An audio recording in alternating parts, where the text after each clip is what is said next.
강혜신의 오늘의 미국.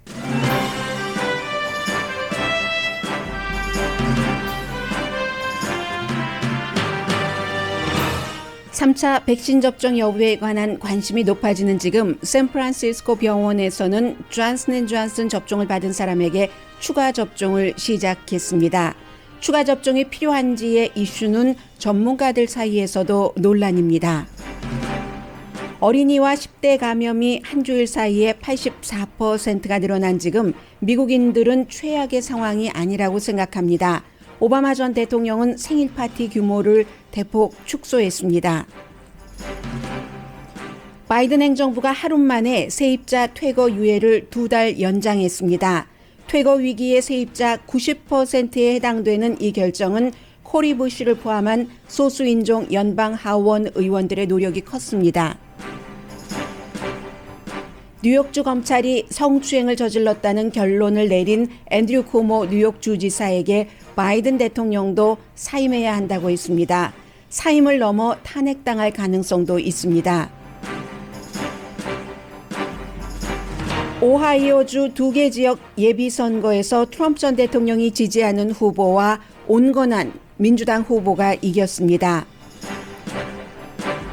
실업수당 지급을 중단시킨 주의 실업률이 실업수당 지급을 계속해온 주의 실업률보다 오히려 높다고 블룸버그 뉴스 등이 보도합니다. 재택근무를 해온 직장인 65%가 봉급이 5% 줄어도 재택근무를 계속하겠다는 여론조사가 나왔습니다. 도쿄올림픽 여자 레슬링에서 미국 대표 흑인 선수가 흑인으로 처음 금메달을 받았습니다. 여러분 안녕하십니까? 오늘의 미국 강혜신입니다. 네, 미국 사람들 여론조사를 해봤더니 해리스 아주 그 평이한 여론조사 기구죠. 54%가 지금 코로나 바이러스 이 사태가 최악이 아니다. 최악이 오고 있다. 이대로 넘어가는 것이 아니라 최악이 이제 올 것이다 라고 답변을 했고 46%는 최악은 지나갔다고 했습니다. 물론 일반인들이 어찌 그 과학자들조차도 정확하게 예측하지 못하는 바이러스의 향방을 알 수 있겠습니까?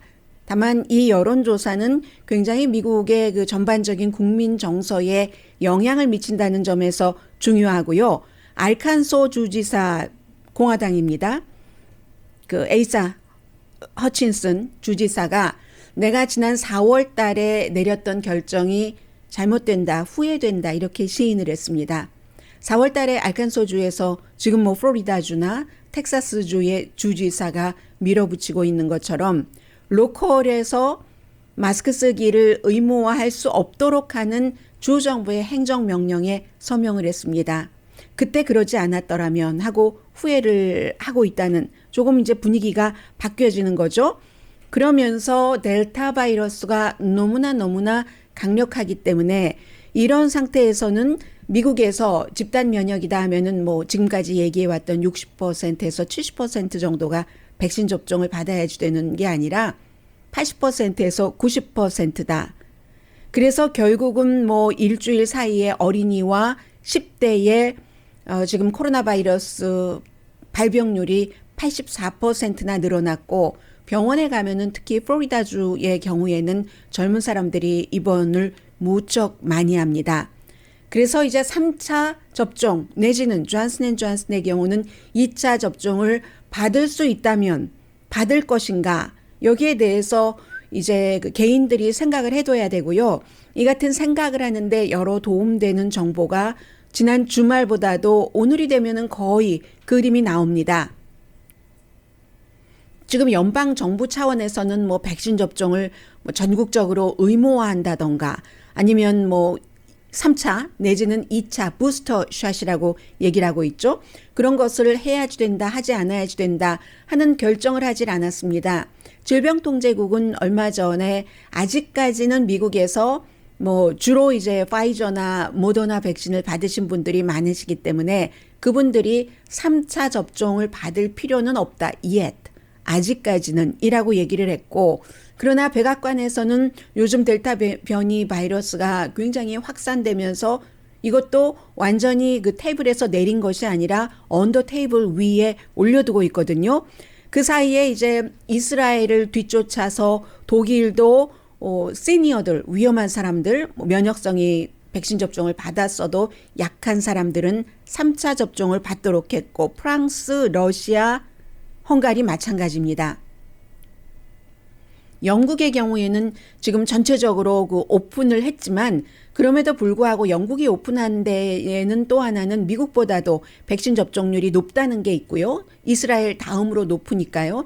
완전하게 백신 접종 받은 사람이 한 54% 이상 되기 때문에 그러한 것들이 있고, 지금 열어놓기는 했지만 영국은 다시 3차 부스터샷을 놓을 수 있는 그 같은 그 백신량을 확보를 하고 있는 국가입니다. 미국에서 파이저사에서도 한 6천만 도스를 사놓고 있죠. 그래서 3차 접종에 대해서는 여러 가지를 생각을 하는데, 세계적인 그 인간적인 면에 있어서는 1차 접종을 받지 못한 사람도 많은데 3차 접종을 받아야지 되는가 하는 것이 있고, 그리고 백신이라는 것의 원래의 목표와 나 자신의 건강은 과연 3차 백신 접종을 받는 것이 효력이 있는가, 이런 것도 생각을 해봐야지 됩니다. 동의하지 않습니다. 과학자들도 처음 우리가 겪어보는 코로나 바이러스, 게다 대고 변이 바이러스이기 때문에 미국은 뭐 아직까지 필요하지 않다, 질병통제국 입장 말씀을 드렸지만 이게 또 최종 결정도 아닌 겁니다. 여러 가지 세계의 백신 상황과 미국에서의 바이러스의 방향과 강도 같은 것이 지금과 달라진다면 미국에서도 3차 부스터샷을 받아야지 된다 하는 게 과학자들의 그 일치된 의견으로 나올 수도 있습니다.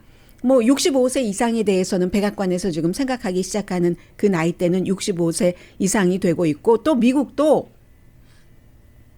65세 이상 되시는 분들, 이분들은 이제 백신 접종 받으신 지도 오래됐고, 또 면역성이 약해서 처음에 우리가 백신 접종 맞을 때 뭐 1차 때는 괜찮았어도 모더나나 파이저 앤 바이오엔텍을 맞으신 분들은 2차 때 아프셨던 분들이 많으시잖아요. 젊은 사람일수록 더 아프고 나이 드신 분들일수록 덜 아팠다. 이것은 과학자들이 설명을 해줬죠. 항체가 더 많이 생긴 게 젊은이들이기 때문에 그 과정에서 더 많이 아픈 것이고, 나이 드신 분들은 그러니까 면역성이 조금 덜 만들어졌다는 얘기도 되잖아요. 그래서 그분들이 기간도 지났고 해서 이거 맞져야지 되는가까지도 미국은 생각은 해놓으면서도 지금은 아니다, 물량 확보해 놓고 있죠. 또 할 수 있죠. 미국으로서는 다른 나라에도 뭐 1억 2,200만 도스를 보낸 미국이기 때문에 파이저나 모더나의 충분한 물량을 미국은 확보하고 있습니다. 그럼 여기서부터 여러 가지를 생각을 해봐야지 되는데, 제약회사는 몇 주일 전부터 3차 파이저사가 특히 이제 부스터샷이 필요하다라고 강조를 하고 있습니다. 그런데 이 제약회사는 뭐 여러 가지 과학적인 자료 같은 것도 보여주고 있지만 이윤을 추구하는 회사죠. 많이 팔면 많이 팔수록 이윤 추구라는 회사의 최대 목적을 이루는 곳입니다. 그래서 이제 그 제약회사의 말을 다 믿을 수는 없고, 그리고 이제 파이저나 모더나 같은 경우 지금 유럽에서 뭐 3차 부스터샷 같은 것을 준비하기 위해서 많이 준비를 하니까 물량이 딸려서 값을 올렸잖아요. 그리고 또 하나는 이 파이저사가 값을 측정할 때 가난한 나라보다는 부자 나라에 더 비싸게 값을 매겼습니다. 미국에서도 미국 회사인데도 비싸게 값을 매겼죠. 그래서 많이 팔면 팔수록 돈을 많이 버는 것이다, 이걸 생각을 하실 수 있고요. 그렇다면 1차, 2차 내지는 존슨앤존슨 백신의 효력, 델타 바이러스를 포함한 앞으로의 바이러스에 대해서 이 백신들이 얼마나 효력이 있겠는가를 개인적인 상황에 여러분들께서 이렇게 빗대서 계산을 해 두셔야지 되는 겁니다. 최종적인 결정은 그때 하겠지만 지금부터 어느 정도 그 인식을 갖고 계시는 게 좋겠죠. 이게 지금 파이저 앤 바이오엔텍과 모더나가 그 형태가, 백신의 형태가 rDNA 형식이라고 하잖아요. mRNA 형식이잖아요. mRNA 그 형식이기 때문에 뭐 이스라엘에서는 최근에 뭐 8개월 지나면 효력이 떨어진다라고는 했지만 그래도 굉장히 오래 간다 하는 뭐 이런 얘기를 하거든요. 물론 어떤 사람은 효력이 떨어지기 때문에 과학자가 의학자 가운데서도 3차 부스터 백신 접종 맞을 수 있으면 나는 당장 맞겠다라고 얘기하는 사람도 있습니다. 조지 워싱턴 대학교의 질병연구소의 소장인 닥터 게리 사이먼 박사 같은 경우가 그런 얘기를 하고, 그렇지만 백신의 원래 목적이 어떤 목적이냐면요. 이번에 그 코비드 19의 경우에 심하게 아픈 것을 막는 것이 이번 백신의 목표입니다. 완전히 안 걸리게 하는 게 아니에요. 원래 처음부터 100% 막지를 못합니다. 백신이.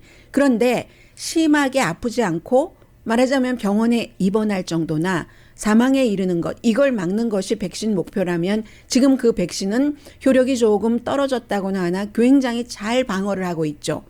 백신 접종받은 사람 가운데서 병원에 입원하는 사람은 1%가 안 되니까 0.007%니까 그리고 이제 입원율 자체도 0.004%, 사망률 자체도 0.001%밖에 안 되기 때문에 이 정도면은 걸린다 하는 것이 중요한 게 아니라 이 바이러스에 걸려서 그냥 쉽게 백신 접종을 받으신 분들은 나을 수 있다라고 하면은 1차, 2차에서 구태여 3차까지 맞을 필요가 있는가라고 지적을 하시는 분들이 많습니다.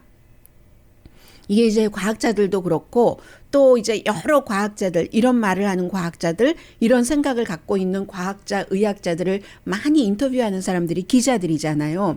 그 기자 가운데서도 그 뉴욕타임즈의 아포바 마다비엘리라는 그 의학 전문 기자가 굉장히 이 업계에서는 유명한데, 면역성 약한 사람만 3차 그 접종 부스터샷을 맞을 필요가 있다 하는 것을 요 며칠 사이에 굉장히 강조를 하고 있습니다. 그러면 3차 접종까지 받아야지 될 사람은 어느 정도나 되나? 미국 인구의 한 3%에서 5% 정도로 봅니다. 강한 면역성을 키우지 못하는 그런 사람들. 예를 들어서 린지 그레이엄 같은 공화당의 연방 상원 의원이 월요일에 병원에 가서 테스트했더니 양성 반응이 나왔다. 하지만 주말에 이제 걸린 것으로 예상이 되고, 그런데 많이 아픈 건 아니라고 하잖아요. 조금 이렇게 증상이 있어서 갔다는 그런 정도. 백신 접종을 지난해 12월 달에 받았고요. 그분이 66세입니다. 그렇기 때문에 그보다 나이가 더 많고 더 약한 사람들, 원래 기저질환이 있다던가 그런 사람들이 3차 백신 접종이 필요한데 3%에서 5%밖에 되지 않는다는 게 뭐 오늘도 뉴욕타임즈에 자세히 나온 얘기고요. 아직 한 번도 맞지 않은 사람부터 맞아야지 된다. 이것은 뭐 꼭 인도주의적인 차원, 윤리적인 차원에서만 그런 건 아니에요. 왜냐하면은 그 세계에서 지금 뭐 헬스케어 분야에서 일하고 있는 사람이나 나이 드신 분들이 한 번도 접종을 못 받은 사람들이 많은데, 만약에 이런 분들이 백신 접종을 한 번도 받지 못해서 바이러스에 감염돼서 심하게 아프고 이 변이 바이러스가 확산률이 백신 접종을 받은 사람은 걸리더라도 조금 덜 감염시키는데 다른 사람에게 백신 접종을 받지 않은 사람이 이 바이러스에 걸리면 굉장히 그 전염률이 높다고 하잖아요. 본인 아픈 것도 치사율도 높아지고 있지만, 그렇기 때문에 세계 다른 나라에서 면역성이 굉장히 약하면서 백신 접종을 받지 않은 사람이 변이 바이러스에 걸렸을 때, 그때는 백신 접종을 2번 받은 사람, 3번 받은 사람도 결국은 또 다른 변이 바이러스가 나올 수 있는 확률이 높다는 겁니다. 지금 델타 이후에 또다시 새로운 바이러스도 이미 나왔지만 이 백신을 맞지 않은 사람이 감염되고 그 감염되는 사람이 굉장히 숫자가 늘어나잖아요. 이게 많아지면, 활동량이 많아지면 많아질수록 이 코비드 19도 새로운 변이 바이러스를 또 만들어낸다는 겁니다. 그러니까 다른 사람이 사는 게, 한 번도 접종받지 않는 사람이 백신 접종을 받는 게 2번 다 받은 나에게도 이득이 된다 하는 이런 것을 강조하는 의학자 전문가들도 많이 있습니다. 그런데 이미 어떤 사람은 어떤 형태로든 3번 백신 접종 맞는 것을 시작하는 사람도 있습니다.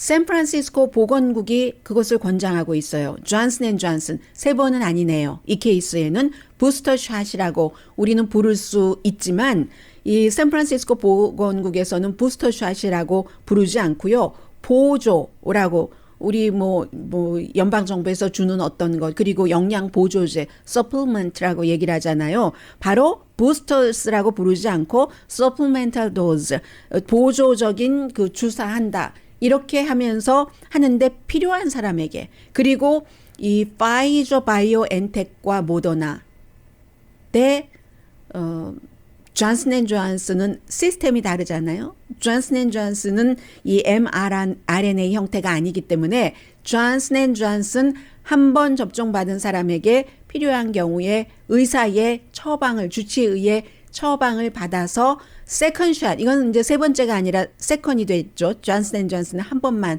맞으면 되니까 해서 이런 경우에 이 샌프란시스코 제너럴 호스피털에서 책임을 지고 그 주치의의 처방이 있으면 존슨 앤 존슨 접종받은 사람 가운데서 면역력이 약한 사람에게 두 번째 샷을 준다는 얘기입니다. 병원에서는 우리는 아직 이 부스터 샷이 아니라 서플멘탈 도스를 추천하지 않습니다라고 얘기합니다. 왜냐하면 전국적인 이 통일된 것은 역시 그 질병통제국의 안내에 따르는 병원들이 대부분이기 때문에 그래서 우리는 아직은 안 합니다라고 얘기를 하는데 존슨 앤 존슨이 이 파이저 앤 바이오엔텍이나 모더나보다는 델타 변이 바이러스에 대해서 조금 약하다고 하잖아요. 그래서 지금 이 샌프란시스코 병원에서는 그렇게 시작을 했고 지금 분위기가 미국에서 변이락 바이러스가 거의 모든 지역에서 확산되고 있지 줄어들고 있진 않잖아요. 그래서 엊그제 제가 여러분들께 말씀을 드렸습니다. 버락 오바마 전 대통령이 토요일에 60세 생일 파티를 야외에서 30에이커 정도 되는 곳이니까 마샤스 빈야드에서 매사추세츠에서 안에 실내 파티가 아니라 실외 파티에 500명을 초대하고 스텝이 200명이다. 다 백신 접종 받아야지 되고 음성 반응 나와야지 된다라고는 했지만 그것을 어제 그 대변인이 대폭 축소한다. 얼마나 축소한다. 몇 명이다라고는 얘기하지 않았어요. 그런데 다만 가족들 또 친한 친구들로 줄인다라고 얘기를 했거든요. 이런 것들이 당연히 중요하죠. 왜냐하면 버락 오바마라는 사람은 지도자이기 때문에 그가 대통령 자리에서는 나왔지만 이렇게 심한 때 모든 사람들에게 모범을 보여야지 되는 겁니다. 물론 500명, 200명, 스텝 200명, 초대 손님 500명 하는 생일 파티가 뭐 며칠 전에 계획된 건 아니겠죠.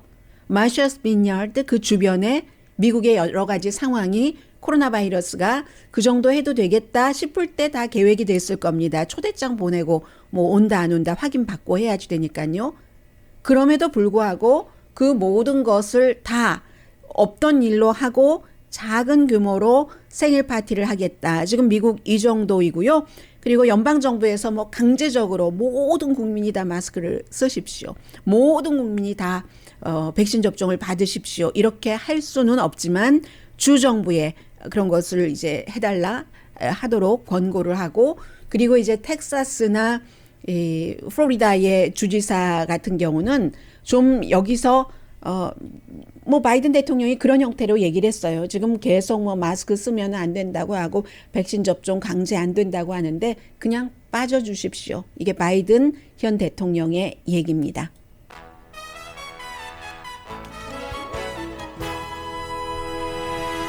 잠시 뒤에 제가 오늘의 미국에서 여러분들께 이제 뉴스를 전해드릴 때 한국에서 미국을 보는 그 미국 뉴스와 미국에서 미국을 보는 미국 뉴스 간의 차이가 있고 그리고 한국 사람들이 원하는 디테일과 미국에서 살고 있는 사람들이 원하고 알아야지만 되는 디테일의 차이가 있을 때가 있습니다.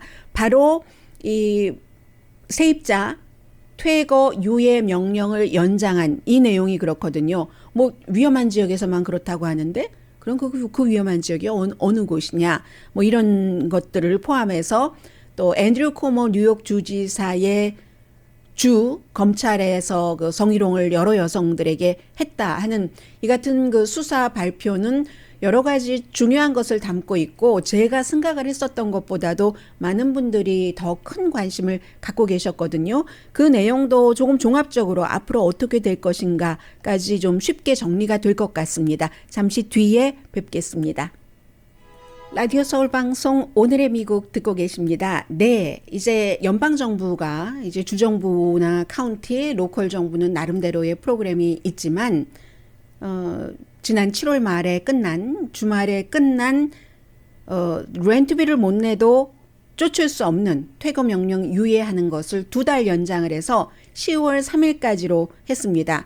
어제 말씀드렸던 것처럼 지난번에 그 연방 대법원에서 더 이상은 연방 정부는 권한이 없고 의회에서 하려면 해라 이런 판결을 내렸기 때문에 바이든 대통령도 의회에 하라고 했고 의회는 의회에서 표가 나오지 않기 때문에 공화당이 많이 반대하고 있기 때문에 그러니까 대통령이 또다시 행정명령을 내려라 뭐 이런 형태로 얘기를 했는데 행정명령은 아니지만 질병통제국을 통해서 한다고 했습니다. 시간을 버는 겁니다.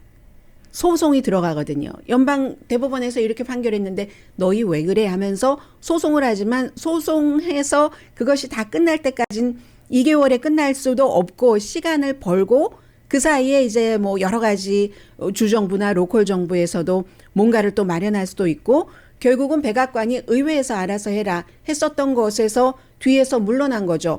그리고 중요한 것은 그럼 이 질병통제국이 건강과 관련이 돼서 집을 잃게 되면 바이러스가 더 퍼지니까 바이러스가 확산돼서 아주 위험한 지역의 세입자들에게만 해당이 된다 했는데 그 위험한 지역의 세입자들이 어느 정도나 될까요?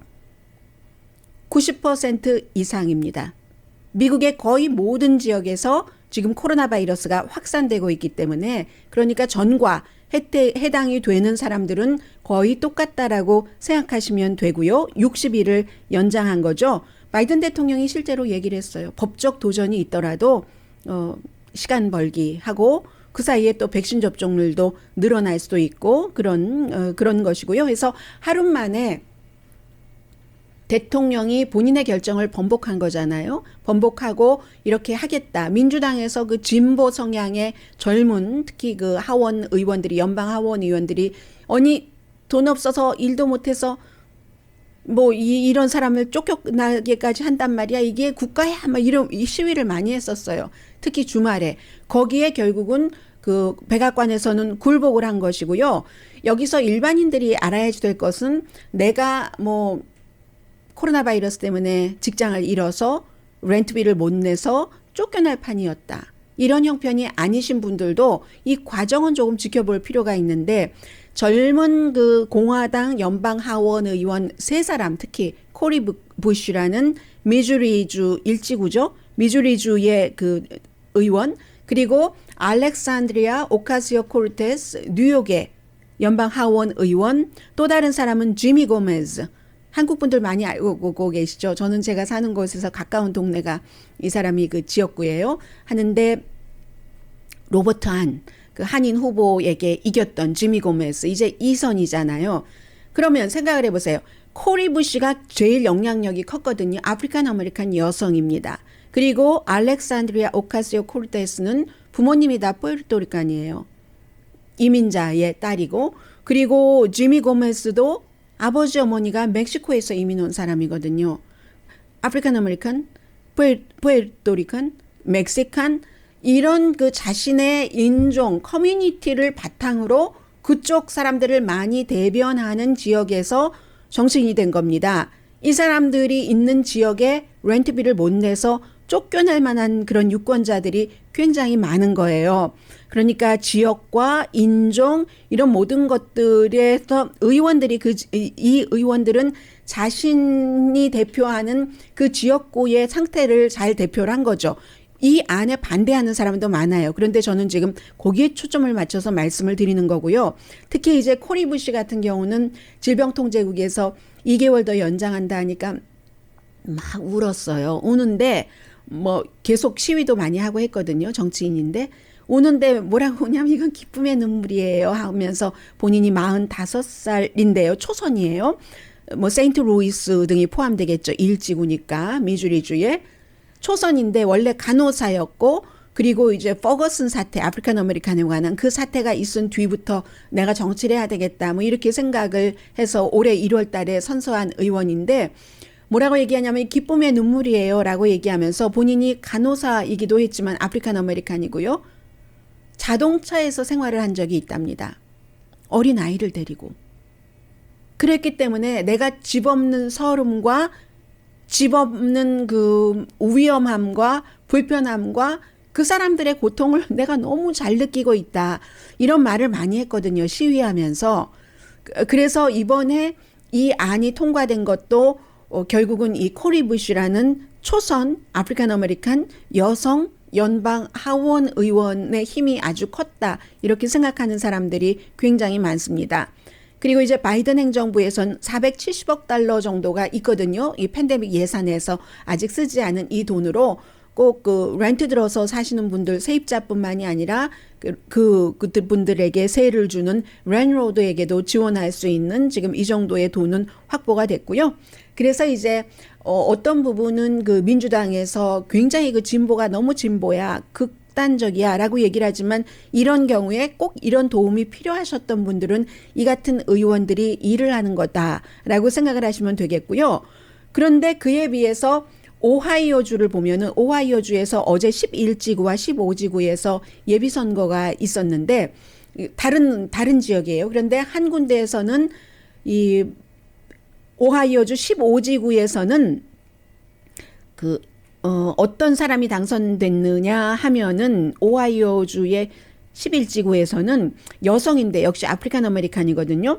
굉장히 너무너무 진보적인 그런 그 상대를 누르고 샨텔 브라운이라는 후보가 당선이 됐습니다. 시의원이에요. 46살인데 이것은 무엇을 의미냐 하냐면 앞에는 진보적인 의원들이 나가서 저런 일을 이뤄놨는데 오하이오주의 12일지구에서는 조금 온건한 스타일. 힐러리 클린턴의 지지를 받은 시의원이 예비선거에서 민주당 예비선거에서 이긴 거예요. 상대는 누구였냐면 상대가 인지도는 더 있었어요. 주 상원 의원을 했고 그리고 이제 버니 샌더스가 대통령 후보로 나갔을 때 그쪽 지역에 공동 그 캠페인 위원장도 지냈고 하는 뭐 니나 터너 여성 대 여성의 대결이었네요. 그랬기 때문에 일부 지역에서는 지금 진보가 일부 지역에서는 민주당 내에서 온건한 사람들 이런 민주당 내부의 싸움도 있습니다. 그리고는 이제 오하이오의 15지구의 어제 예비선거도 굉장히 주목됐는데 지난번에 텍사스주에서 6지구에서 트럼프 전 대통령이 지지한 후보가 졌죠. 예비선거에서. 져서 그 이후에 트럼프 전 대통령이 주말에 본인이 또다시 지지하는 마크 캐리라는 후보가 이기게 하기 위해서 주는 다르지만 오하이오주에서 돈도 모아주고 뭐 막 여러 선거 캠페인을 해서 어제는 이 후보가 마이크 캐리라는 전에 석탄 로비스트를 했었던 뭐 사업가죠. 이 사람이 이겼습니다. 그러니까 아직도 이 트럼프 전 대통령에 대한 그런 그 힘 같은 것이 많이 남아있다는 것을 알 수 있고요. 그리고는 이제 그 1년 전에 코로나 바이러스 처음 막 있고 했었을 때 굉장히 세계적으로 주목을 받았던 앤드류 쿠오모가 어제 뭐 거의 몰락한 그런 날이었는데 사이마라는 압박받고 있고요. 63세입니다. 4선에 도전하려고 했어요. 그 아버지 마리오 쿠모가 그곳에 주지사를 했었고 그런데 이 사람이 사이마라는 압력뿐만이 아니라 지금 탄핵될 가능성도 있고 또 뉴욕 검찰에서는 어제까지는 뭐 형사 수사는 아니었다 하는데 형사 수사 들어간다고 하고 자신을 지켜주는 경호원인 뉴욕주의 트러퍼 여성까지 포함해서 11명의 여성이 뭐 키스 당하고 부적절한 말하고 뭐 쥐임을 막 어디를 만지고 쥐고 뭐 이렇게 했다는 것으로 검찰은 부적절했다. 주 법과 연방법에 위배됐고 아주 그 일하는 그 사무실의 환경도 형편없었다. 고약했다. 이렇게 결론을 내렸었잖아요. 그리고 나서는 뭐 알바니 그 뉴욕의 바로 그곳과 뉴욕주의 뭐 공화당 의원들은 물론이고요. 민주당의 아주 그 중요한 인물 부지사까지도 부지사가 이제 이 사람이 사임하면 올라가잖아요. 여성이고 전부 사임하라라고 얘기를 했고 바이든 대통령도 사임해야지 된다. 물론 그 여러 가지 최종적인 결정은 뉴욕주에서 알아서 하겠지만 나는 사임해야지 된다. 그러니까 지금까지 이 앤드류 쿠오모의 정치적인 동지였었던 모든 사람들이 다 사임하라고 갑자기 다 적이 돼버린 거예요. 이 사람은 어제 검찰 측에서 100 몇 페이지였죠. 65페이지짜리 아주 그 디테일하게 검찰총장이 나오고 뭐 준김 그 검사가 나와서 이 사람이 이렇게 정말 성희롱을 했다라고 얘기를 했는데 본인은 한 반 정도 되네요. 85페이지짜리 반박문을 냈고 비디오 테이프도 14분짜리 영상을 만들어서 나는 지금까지 부적절하게 그 어느 누구도 만진 적이 없다. 그렇다면 그건 내가 아니다. 이게 앤드류 쿠오모의 주장입니다. 하면서 글쎄요, 그 몽타주 같은 거, 사진 같은 거, 뭐 이런 거 많이 보여줬는데 그게 적절한지는 모르겠어요. 엄마와 허그하는 사진, 아빠와 허그하는 사진, 그리고 이제 다른 정치인들이 다른 사람에게 허그하는 것, 바이든도 들어가 있고, 버락 오바마 전 대통령이 힐러리 클린턴 이렇게 허그하는 장면도 있었고, 그런데 다른 게 있죠. 그 사람들 누구나 다 보는 상황에서 그런 건 있잖아요. 물론 이 사람이 이태리 출신이니까 그 집안이 내력이 이태리계니까 허그하고 뭐 이마에 키스하고 뭐 볼에 키스하고 하는 게 자연스러운 인사이긴 하죠.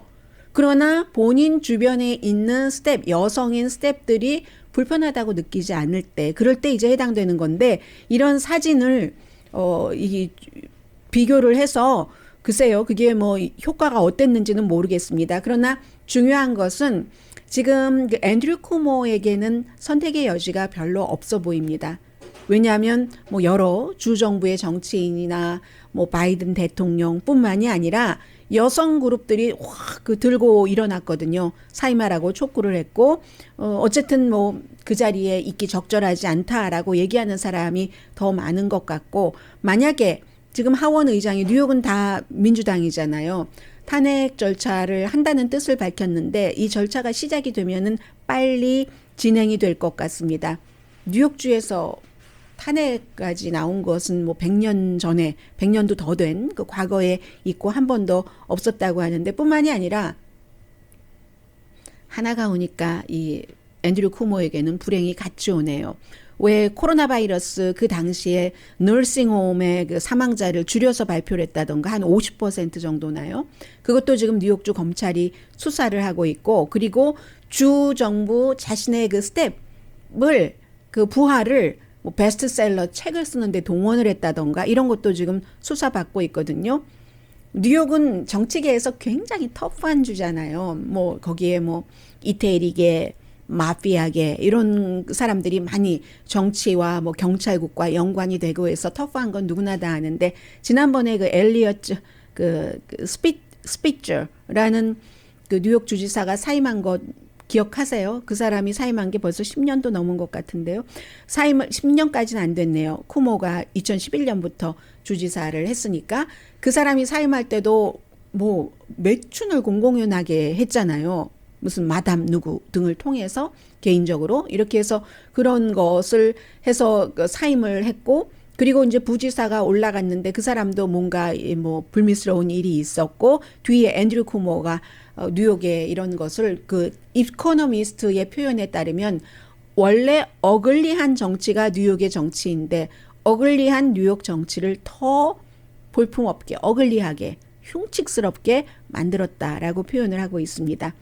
정치적으로 회생하기가 쉬워 보이진 않아요. 그런데 저는 어제 이제 이 내용을 거의 이제 제가 지금 말씀드린 이런 정도로 모든 매체가 보도를 하는데 CNN 방송이요. 9시부터 10시까지가 그 앤드류 쿠오모의 동생인 크리스 쿠오모가 진행을 하잖아요. 뭐 프라임타임 크리스 쿠오모 쇼인데 그 쇼에서는 한마디도 하질 않았습니다.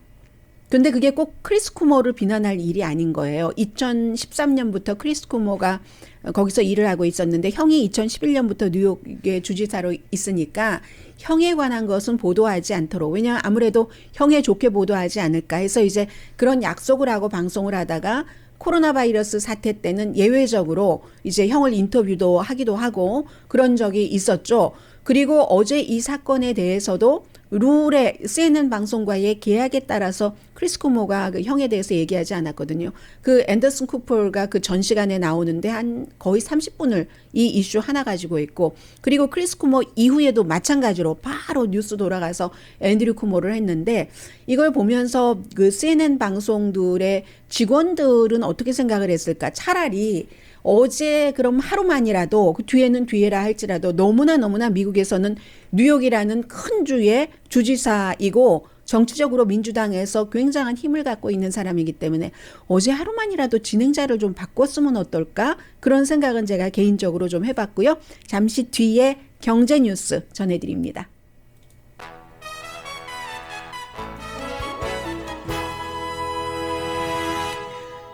라디오 서울 방송 오늘의 미국 듣고 계십니다. 간단히 전해드리겠습니다. 실업수당을 연방 실업수당이요. 일주일에 $300를 끄는 주들이 있죠. 주로 이제 공화당 주들인데 수십 개 주에서 왜냐면 뭐 일하는 사람을 구할 수 없다고 하는데 그것 때문에 사람들이 일을 안 해 하고 하는 것을, 그럼 그 이후에 실업률이 실업수당을 끊지 않고 계속 주는 주와 비교해서 어떻게 달라졌을까 하는 것을 홈베이스라는 소프트웨어 회사입니다. 이곳에서 쭉 데이터를 이렇게 모아서 CNBC의 뭐 경제 전문 기자라든가 블룸버그의 기자들이 분석을 하고 그래프까지 만들어 놓은 걸 보니까 이 연방 실업수당을 끊어버린 그런 주들에서는요, 평균 지금 그 실업률이 오히려 내려간 것이 아니라 지금 오히려 더 이제 사람들이 경제 성장 자체가 마이너스 0.9%가 됐답니다. 실업수당을 줄이고 난 이후에. 예를 들어서 알칸소, 뭐 루이지아나 뭐 이런 곳들이에요. 물론 늘어난 곳도 있어요. 뭐 와이오밍이라든가 아이다호, 인디아나 이런 주들은 조금씩 경제 성장이 됐지만 경제 성장이 된 곳보다 경제 성장이 안 된 곳이 훨씬 많아서 오하이오, 뭐 조지아, 테네시, 플로리다주 다 마이너스거든요. 그리고 애리조나도 포함해서. 그래서 마이너스 0.9%일 때 실업수당을 끊지 않은 주는 거의 몇 개 주 빼고는요, 캔사스 빼고는 전부 뭐 캘리포니아주를 포함해서 뉴저지, 버몬트, 매사추세츠 같은 경우는 뭐 9%까지도 경제가 성장이 돼서, 그래서 2.3% 이쪽에서는 경제 성장이 됐을 때 저쪽에서는 마이너스 0.9%다. 그 실업수당을 주고 주지 않고가 큰 영향을 안 미쳤다. 뭐 이렇게 이해하시면은 뭐 될 것 같고요. 그 데이터에 따르면 이제는 저 봉급이 5% 줄어도 좋아요. 재택근무를 해보니까 너무 좋습니다. 하는 사람들도 많다는 거예요.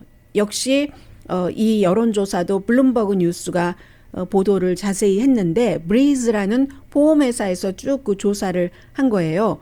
했더니 봉급이라든가 뭐 또 이제 데이오프 하는 그런 것 있잖아요. 식타임 같은 것. 또 시간이 오히려 길어도 나는 재택근무를 계속 하겠어. 재택근무라기보다 리모트 옵션이라고 보는 게 더 맞겠죠. 회사가 아닌 곳에서 근무를 하는 것. 회사는 다시 가고 싶지 않아. 출퇴근 정규적으로 하고 싶지 않아. 뭐 여러 가지 이유가 있겠죠. 건강상, 또 무슨 뭐 차일드 케어라든가 뭐 여러 가지. 그러니까 회사에서 차일드 케어 프로그램도 주고 밥도 무료로 주고 파티도 해주고 요가도 가르쳐주고 하는데도 집에서 일하겠다는 사람이 그렇게 늘어난다는 겁니다. 7월 20일과 21일 1000명을 대상으로 조사를 했더니 65%가 재택근무하는 사람들이요. 5% 봉급이 줄어도 난 재택근무야. 5% 이상은 안 돼 하는 사람들이 그럼 나머지라는 거죠. 그리고 한 15%는 줄어도 돼 하는 사람들도 많고, 데이오프를 줄여도 좀 쉬는 날을 줄여도 나는 집에서 근무하겠어. 46%가 그렇게 얘기를 했거든요. 그 밖에 어떤 사람은 넷플릭스를 1년 못 보더라도 소셜미디어 1년은 못 하더라도 그래도 나는 그럴 거야. 뭐 이렇게 얘기한 사람 많고, 3분의 1 정도는 전국 투표권, 로컬 투표권 내가 투표에 참여하지 못한다 하더라도 한번 그래도 나는 재택근무할 거야. 이런 사람들이 많은데 젊은이들일수록 더 그렇습니다. 베이비 부모는 여기 별로 좋아하지 않아요. 그런 것들이 있고요. 베이비 부모는 27% 정도만, 한 5% 줄면 내가 줄더라도 재택근무 할 수 있어. 그렇게 말하는 사람 그 정도고요. 그리고 이제 그 밖에는 지금 뭐 세계적인 추세이기 때문에 뉴욕타임스가 지난 분기에 보니까 사람들이 이제 디지털 온라인으로 구독하는 게 있죠. 그 온라인 구독이 뭐 사람들이 온라인 구독할 때 뭐 여러 가지를 쓰잖아요. 뭐 뉴스만 보시겠어요? 아니면 뉴스를 아예 안 보고 뭐 쿠킹 게임 요즘 그렇기도 하나 봐요. 전 두루두루 다 보는데 그래서 쿠킹 게임 이런 것만 하시겠어요? 그런 쪽이 더 이 그 디지털 그 독자들이 돈 내고 보는 사람들이 늘어난다는 겁니다. 뉴스 상품 다 상품이잖아요. 뉴스 상품보다는 쿠킹 또 오디오 프로그램 이게 새로운 추세고 또 트럼프 전 대통령 이후에 뉴스에 대해서 관심을 갖는 사람들이 조금 줄어들기도 했고요. 그게 또 편안한 세상이기도 합니다. 사람들이 막 뉴스에 일일이 막 관심 갖고 할 때보다 중요한 때만 관심 갖는 것도 좋죠. 대체적으로 이제 뭐 헤드라인 정도 알고. 그래서 2, 4분기가 원래 좀 슬로우한 분위기이긴 하지만 전반적으로 디지털 온리 구독이 적어도 1,000만 명 정도를 바라보고 있다. 2025년에. 이게 지금 미국의 추세인 겁니다. 영어 뉴스에 대해서 돈을 내고 볼 사람이 한 1억 명 정도는 있다고 보고 있거든요. 뉴욕타임스가. 지금 그런 내용이고요. 잠시 뒤에 올림픽 조금만 말씀드릴 수 있을 것 같은데요.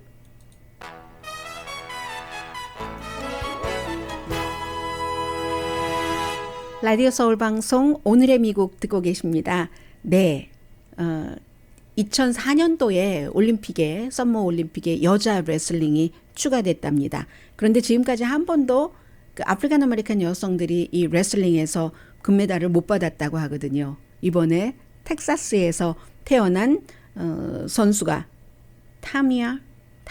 타미라군요. 타미라 맨샤 스탁 선수가 금메달을 받았습니다. 경량급에서 금메달을 받았는데 아버지가 가나에서 30살 때 미국으로 이민을 온 사람이에요. 그리고 이제 이 선수가 이긴 선수는 나이지리아 대표 선수를 이겼는데 28살입니다. 이기고 나서 제 내추럴 헤어를 보십시오. 막 이렇게 자랑스럽게 얘기를 했고요. 텍사스주에서 10살 때 원래 그 육상을 했는데 쌍둥이 시스터가 있대요. 뭐 육상을 할 때 뭐 골림도 받고 놀림도 받고 하다가 이 쌍둥이 시스터가 너 레슬링을 한번 해봐. 그래서 권해서 하다가 보니까 자기 확신, 이 내추럴한 이 헤어도 마음에 드는 자기 확신 같은 것이 들었고요. 이제 금메달을 최초의 아프리칸 아메리칸으로서 그 경량급 레슬링에서 금메달을 받고 난 뒤에 막 좋아하면서 이렇게 러브 모양 사람들이 요즘 많이 하는 것 있잖아요. 그 모양을 했어요. 만들었어요. 손으로 머리 위로. 그랬더니 사람들이 이거 누구에게 보내는 거냐 했더니 돌아가신 아버지. 그 가나에서 이민 온 아버지가 자동차 사고로 아마 그것도 무슨 경기와 연관돼서 이 선수에 돌아가셨고 또 우리 엉클도 그 프로페셔널 그 권투 선수였는데 암으로 돌아가셨답니다. 할아버지도 암으로 돌아가셨고 그리고 나의 친구인 레슬링 선수 엄마 아빠 남편도 있어요. 28살 시스터 그리고 나라 전체 모두에게 사랑을 보내고 싶습니다 하는 게 최초의 아프리칸 아메리칸 여성 금메달 선수가 한 얘기입니다. 모든 것이 세월이 가면 다 크고 다양해지잖아요. 도표를 보니까 1896년 그 아테네에서 선수가 241명밖에 안 됐는데 이번에는 굉장히 11,429명이나 된다네요. 메달도 엄청나게 늘었죠. 강혜신이었습니다.